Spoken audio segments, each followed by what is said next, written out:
Zion United Church, a stately and majestic presence on Main Street in Moose Jaw, Saskatchewan for more than 100 years. Join us on the journey through time, encompassing a century.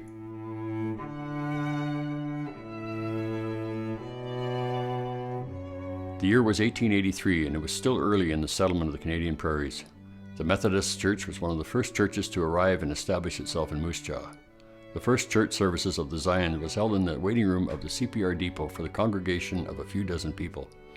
As the congregation grew and Moose Jaw was a thriving center on its way to possibly being the capital city of the newly forming province, the Methodists decided that a large prairie cathedral was appropriate.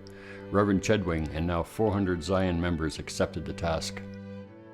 3 lots were purchased on Main Street in the heart of downtown Moose Jaw, and in 1906, work began on the building. Architect James Chisholm was selected. The building contract was awarded to A.J. Toy of Winnipeg for the grand sum of $64,000. Additional electrical and plumbing costs brought the total to $80,000.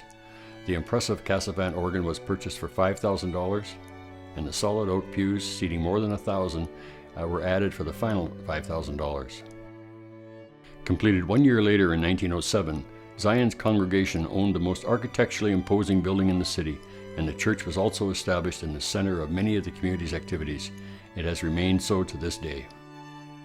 Streetcar tracks were laid on Main Street in 1913, and water lines shortly thereafter.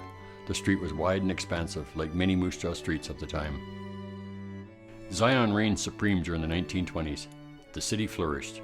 It is said that Al Capone was a regular visitor, traveling on the rail line from Chicago. There were many powerful families, like Zion's Graysons, and Moose Jaw was the prairie center for culture and was also the center for those less spoken of activities that took place on River Street. In 1925, Zion gladly entered into the union of Presbyterian, Congregationalist, and Methodist churches, which formed the United Church of Canada. Since then, it has borne the name Zion United Church.